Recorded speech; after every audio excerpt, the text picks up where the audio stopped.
Free mansions and royal titles, the shocking cost of Meghan Markle's financial independence.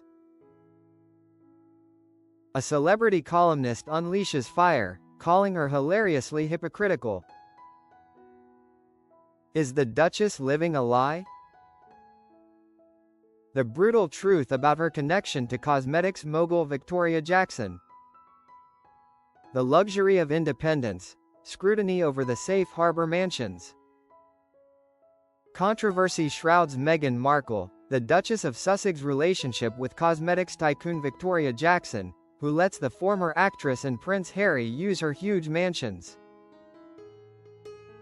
The intense scrutiny surrounding every aspect of the Sussexes' post-royal life has once again focused on the glaring contradiction between their stated desire for privacy and their continued reliance on the trappings of extreme wealth and status.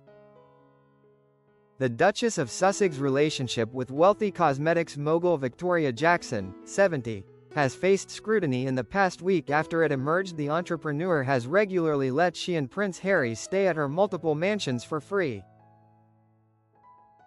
This arrangement, while a testament to a close friendship, raises uncomfortable questions about the reality of their self-proclaimed financial independence.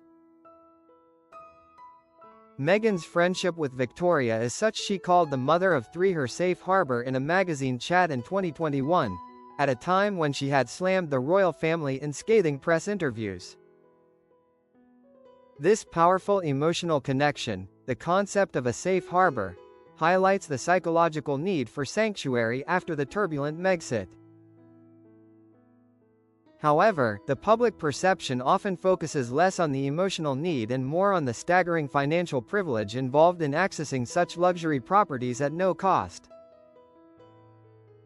But it was the firm who bestowed the Sussex title on Meghan, 44, and 41-year-old Harry, and these royal connections have reportedly helped build the relationship with Victoria, who was inducted into the National Women's Hall of Fame in Seneca Falls, New York in 2017. The title, the very object of their alleged grievance and the symbol of the institution they criticized, remains their most powerful commercial and social asset. The hypocrisy charge, a journalist's brutal takedown. The contradiction inherent in using the title while simultaneously criticizing the monarchy has prompted sharp criticism.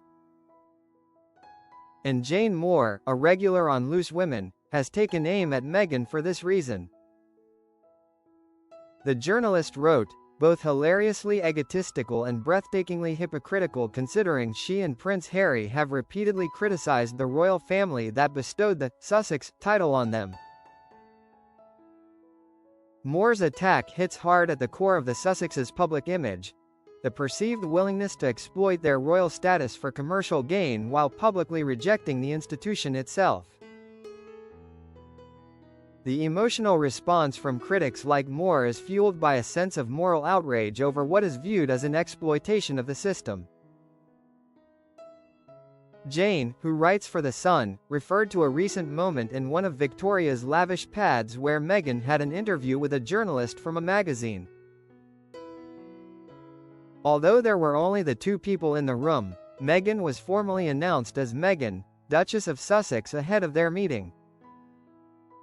It left social media users in hysterics last week. Word has it that the multi-million-dollar home of cosmetics tycoon Victoria Jackson is available to Meghan at all times and is where, according to a journalist there to interview her, she was announced by her full title as she entered the room of, one, Jane continued in her opinion column. This anecdote perfectly captures the inherent theatricality and self-importance critics attribute to the Duchess. The need for a formal announcement in a private setting is seen as an extreme display of ego, a performance designed purely for effect. The Sussexes supposedly Megxited from the UK 5 years ago for a life of financial independence, yet they continue to rinse their royal connections for their own commercial gain, concluded Moore. The emotional weight behind the word rinse suggests a calculated, cynical exploitation of status, fueling the public's frustration with the couple's perceived lack of authenticity. The psychological comfort of opulence. The Duchess of Sussex spent her 41st birthday at Victoria's ranch near Santa Barbara, California, and is said to feel at home in the entrepreneur's properties. The need to feel at home speaks to a deep psychological craving for stability and comfort after years of instability and conflict. However, the nature of this home is far from ordinary. A source said, "Victoria's houses make their place in Montecito look like a prison or a beach shack.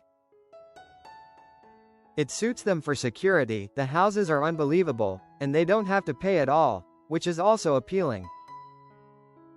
This quote reveals the harsh reality of their current financial pressures. The juxtaposition of their own lavish Montecito home being described as a prison or a beach shack highlights the intense financial pressure required to maintain an A-list security and lifestyle, and the significant appeal of receiving unbelievable housing for free. This reliance undermines the narrative of successful independent earners. The pressure to rebrand, the existential crisis of the Sussexes. Meghan and Victoria's connection has come to light after the Duchess of Sussex has spent 2025 desperately trying to rebrand, following the end of her and Harry's Netflix deal. The urgency of this rebrand reflects a professional and psychological need to define themselves outside of the royal family narrative, which is proving difficult and costly. However, she is yet to strike gold and questions remain about how the couple are to continue their affluent lifestyle, without a return to the royal family. This is the central existential crisis for the Sussexes: how to generate the massive income necessary to sustain their lifestyle and security without actively marketing the very royal titles and connections they claim to despise. The public and the media wait anxiously for the next commercial venture, placing enormous pressure on the couple to deliver a project that justifies their perceived lavishness and their constant demands for privacy. The emotional burden of this expectation must be immense.